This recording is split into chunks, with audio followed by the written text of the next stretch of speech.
0459 570057. BBC Sussex. If you're of a certain age, this will bring back a few memories.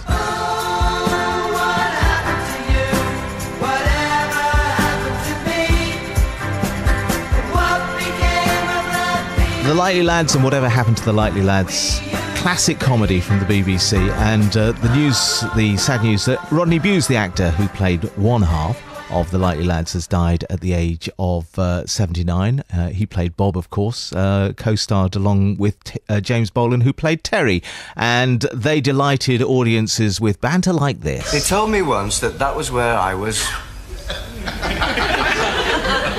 where I was... conceived. Get away. Yes. And they could work it out that precisely? Apparently. Did they only have it off on summer holidays then? My father was stationed there at the end of the war. They called me that out of sentiment. Oh, I see. It's a good job he wasn't stationed in Barrow-in-Furness. Well, James Bolam, the actor, lives in Sussex, and he joins us on the line now. Hello, James. Hello. It always looked like you were having an awful lot of fun making those programmes. Oh, we had a great time. We had an absolutely wonderful time. There were great scripts, and it was just it's hard work sometimes, but it was such a joy to do. We had a lot of laughs. The sparkiness between the two is illustrated there, and in so many of the contrasting characters. Was that very similar in real life as well, or was it all acting? Well, it was all acting, really. I mean, of course, we'd never known each other until we met doing the show. And as I say, the joy of the thing was these wonderful scripts. I remember when I first got them, I first read them, and I thought, "Oh boy, I've really got to do this because these are wonderful." And they were. The writing was fantastic.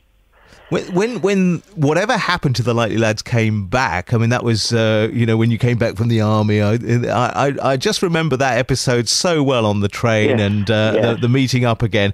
And it was almost bigger second time around, wasn't it? It was. I think the writers had learned a lot, and we learned a lot. We were a bit older, of course, a bit more experienced, and when we came back, it was a lot more polished. It was a lot more, but they were still wonderful. It was wonderful stuff.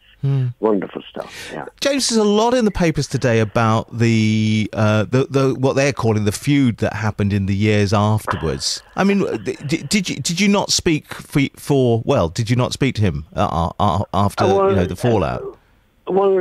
There was no fallout at all, as far as I was concerned. We worked together very happily and very well, enjoyed each other's company, and when we finished. And this is what happens in acting. You work with people, you get to know them, you like them, you have a great time, and the job finishes, and then you go off, and it all starts again with other people, and you can't keep contact with everybody that you know.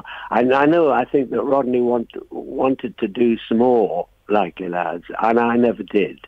I felt that what we'd done was it was, to me, so perfect and so right that to try and bring it back.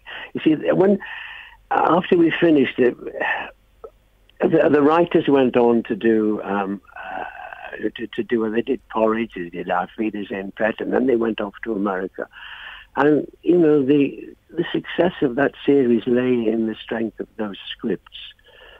And without them, it seemed to me, there was some suggestion that we had other writers come in, and I just thought, well, I don't think it'll work. And so I didn't want to do them. And how will you remember, Rod? How will you... I was busy doing other things. Yeah, no, of course. So. You've been very busy. But just in a way, well, and successful too. Tell me about Rodney. How you will remember him then, James? Oh, I mean, I just remember him with great warmth and with great happiness of the time we had when we actually did the shows, and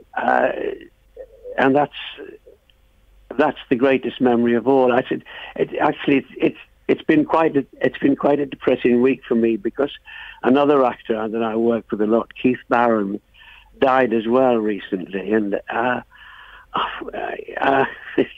begin to think, oh God, they're all going, and it is a bit depressing. Yeah. Well, hang on in there, James. Hang on in there. Thank you very much indeed. I really appreciate you coming on. Yes, I mean, all one thinks at a time like this is their families, and my thoughts are with them, and my sympathies, and I just wish them well.